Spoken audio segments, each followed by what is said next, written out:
Nchi 8 za Kiislamu zimeibuka kwa pamoja na kutoa tamko kali la kuishutumu Israel kutokana na operesheni zake za kijeshi katika ukanda wa Gaza, zikisema kuwa hatua hizo zinakiuka sheria za kimataifa na zinahatarisha juhudi zinazoendelea za kufikia makubaliano ya kusitisha vita.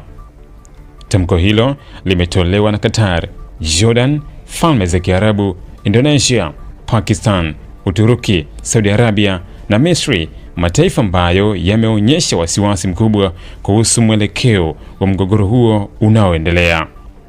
Katika taarifa yao ya pamoja, mataifa hayo yalisema kuwa hatua zinazochukuliwa na Israel ndani ya Gaza zinawakilisha ukiukaji wa wazi wa wajibu wake chini ya sheria za kimataifa pamoja na masharti yaliyowekwa katika mpango kamili wa kumaliza mgogoro wa Gaza. Kwa mujibu wa tamko hilo, operesheni za kijeshi zinazoendelea na kucheleweshwa kwa utekelezaji wa makubaliano ya kisiasa vinaendelea kudhoofisha juhudi za kimataifa na za kikanda zinazolenga kuhitimisha vita hivyo. Nchi hizo zilisema kuwa wasiwasi wao umeongezeka baada ya rais wa Marekani Donald Trump kutangaza kuwa makundi ya Kipalestina yamekubali ramani ya utekelezaji wa mpango wa kusitisha mapigano. Ramani hiyo inajumuisha hatua kadhaa muhimu, ikiwemo utekelezaji wa awamu ya pili ya makubaliano pamoja na masharti yanayohusu kuwekwa chini kwa udhibiti wa silaha zinazomilikiwa na makundi yenye silaha ndani ya Gaza. Kwa mtazamo wa mataifa hayo, hatua za sasa za Israel zinaweza kuvuruga kabisa utekelezaji wa makubaliano hayo kabla hajaanza kuzaa matunda.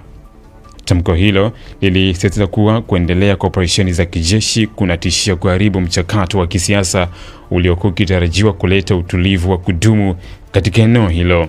Mataifa hayo yalisema hali hiyo inaweza kusababisha kurejea kwa mapigano makali zaidi, kuongeza mvutano katika Mashariki ya Kati na kuzifanya juhudi zote za upatanishi zilizofanywa na mataifa mbalimbali kupoteza mwelekeo wake.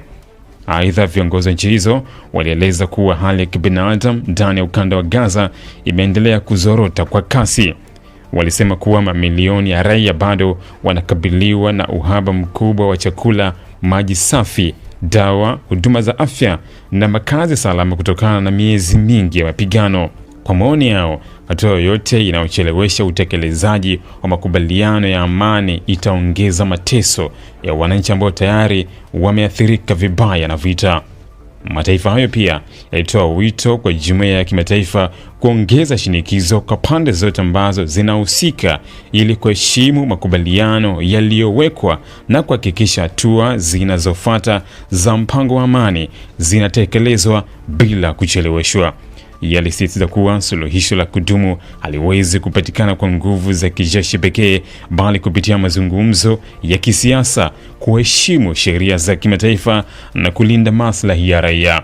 Hata hivyo, Israel imeendelea kusema kuwa haitaanza kutoa vikosi vyake katika ukanda wa Gaza hadi pale kutakapokuwa na maendeleo yanayoonekana kuhusu mpango wa kuiondolea Hamas silaha. Serikali ya Israel inaamini kuwa suala la kuondolewa kwa silaha kwa kundi hilo ni msingi muhimu wa kuhakikisha kuwa mashambulizi dhidi ya raia wa Israel hayatajirudia tena katika siku zijazo.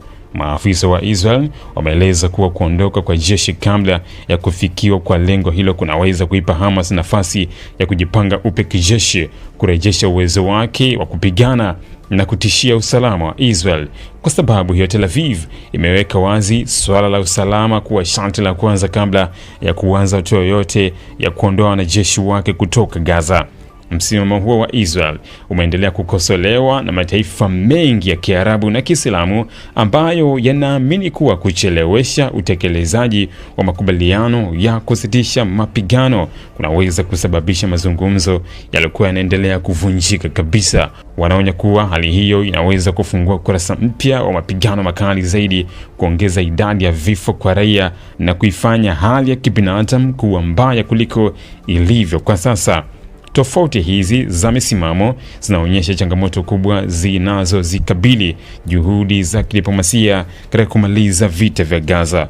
wakati Israel ikiweka mkazo katika kuhakikisha usalama wake kupitia kuondolewa kwa silaha za Hamas. Mataifa ya Kiarabu na ya Kiislamu yanasema kuwa kipaumbele cha haraka kinapaswa kuwa ni kusitishwa kwa mapigano, kuongezwa kwa misaada ya kibinadamu, utekelezaji wa makubaliano yaliyopo na kuanzishwa kwa mchakato wa kisiasa utakaoweza kuleta amani ya kudumu kati ya Israel na Wapalestina. Ili kuwa mwanafamilia bora wa Global TV, usisahau kusubscribe, like, kushare na kucomment.